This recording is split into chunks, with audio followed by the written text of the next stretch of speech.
America Israel Iran యుద్ధం మరింత అధికమవుతోంది. Iran లోని అణు కేంద్రంపైనే ఇజ్రాయెల్ దాడులు చేసింది. అయితే ఎటువంటి ప్రమాదం జరగలేదు. ఈ ప్రాంతంలో అణు ధార్మికతపై ఇరాన్, రష్యా ఆందోళన వ్యక్తం చేశాయి. మరోవైపు ఇరాన్ నిఘా మంత్రిని ఇజ్రాయెల్ చంపేసింది. దీంతో 2 రోజుల్లోనే 3 కీలక నేతలను కోల్పోయింది ఇరాన్. ఇరాన్లోని సౌత్ బాత్స్ గ్యాస్ క్షేత్రంపై ఇజ్రాయెల్ విరుచుకుపడింది. ఇది ప్రపంచంలోనే అతి పెద్దది. ఈ దాడిని ఖతార్ ఖండించింది.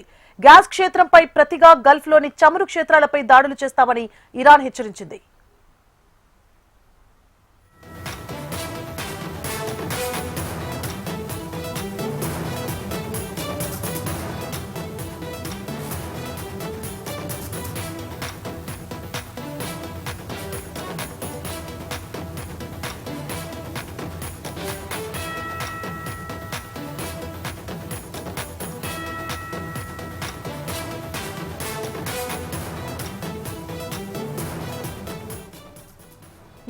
అమెరికా ఇజ్రాయెల్ ఇరాన్ యుద్ధం మరింత అధికమవుతోంది. ఇరాన్ లోని అణు కేంద్రంపైనే ఇజ్రాయెల్ దాడులు చేసింది. ఇదే అంశానికి సంబంధించి మరిన్ని డీటెయిల్స్ ని మా కన్సల్టెంట్ ఎడిటర్ శివప్రసాద్ అందిస్తారు. శివప్రసాద్, ప్రధానంగా వార్ స్టార్ట్ అయిన దగ్గర నుంచి 2 రోజుల్లో అయిపోతుంది, 3 రోజుల్లో అయిపోతుంది, ఇంక వారంలో క్లోజ్ చేస్తున్నారు, ఇట్లా రకరకాలైనటువంటి స్టేట్మెంట్స్ అవన్నీ వచ్చాయి. కానీ ఇరాన్ దానికి సిద్ధంగా లేనటువంటి పరిస్థితి ఒక వంక. మరోవైపు ఇజ్రాయెల్ ఖచ్చితంగా మేము తుది వరకు మేము పోరాడతాము, దీంతో యుఎస్ వచ్చినా రాకపోయినా పర్వాలేదు అనే విధంగా మాట్లాడడం, ఇవన్నీ కూడా యుద్ధాన్ని మరింతగా పెంచినాయి.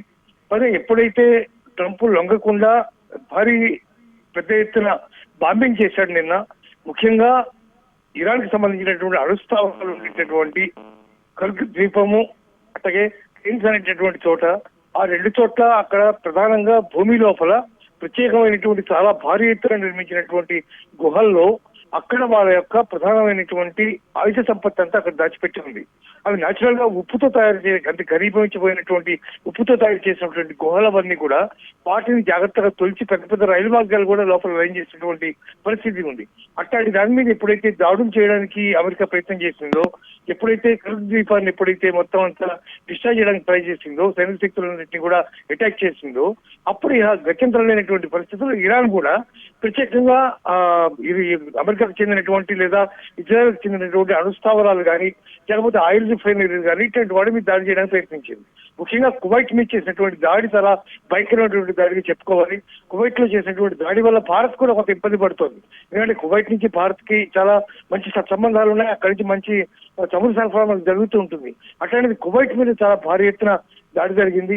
అట్లాగే మిగిలిన అన్ని చోట్ల కూడా, మిగిలిన దుబాయ్ కానీ, లేకపోతే బహ్రెయిన్ కానీ, ఆ పరిసర ప్రాంతాల్లో ఎక్కడైనా సరే ఆయిల్ రిఫైనరీస్ ఎక్కడైతే ఉంటాయో అక్కడంతా కూడా దాడులు చేస్తూ పోతోంది ఇరాన్. దానికి ప్రతీకారంగా ఇజ్రాయెల్ ఇవాళ మళ్ళీ ఇరాన్ మీద దాడి చేసింది. వాళ్ళ యొక్క ప్రధానమైనటువంటి అణు కేంద్రాలు కానీ, వాటికి సంబంధించినటువంటి ఆయిల్ రిఫైనరీస్ మీద కానీ వాటి మీద దాడి చేశారు. ఆ దాడి చాలా భీకరమైనటువంటి దాడి జరిగింది. ఆ దాడికి సంబంధించినటువంటి విజువల్స్ కూడా చాలా భయంకరంగా ఉన్నాయి. కాబట్టి ఆ దాడి ద్వారా మేమేం తగ్గము, ఏం చేసే పర్వాలేదు, మేము రెడీగా ఉన్నాము అనేటువంటి సిగ్నల్స్ ఇజ్రాయెల్ కూడా పంపించినట్టుగా అయింది. వాటి మీద వారు ఇప్పుడైతే ఆగే పరిస్థితి అయితే కనిపించట్లేదు. ప్రపంచం ఎంత తలనిల్లిపోతుంది, ఆయిల్ పరిస్థితి ఏంటి, ఇప్పుడిప్పుడే ఆయిల్ యొక్క ధరలు, క్రూడ్ ఆయిల్ యొక్క ధరలు తగ్గుతూ వస్తున్నాయి. 100, 110 ఆ ప్రాంతాల్లో స్టేబుల్గా ఉన్నాయి. ఇట్లాగే దాడులు కొనసాగితే 150, 180 దాకా అవకాశం ఉంది. అట్లాగే బంగారం కూడా తగ్గుతూ ఉన్నాయి. ఇదే విధంగా కొనసాగితే అవి కూడా మళ్ళీ ఒక్కసారి భారీగా పెరిగే అవకాశం కనిపిస్తూ ఉంది. Right, thank you for the update Sivaprasad.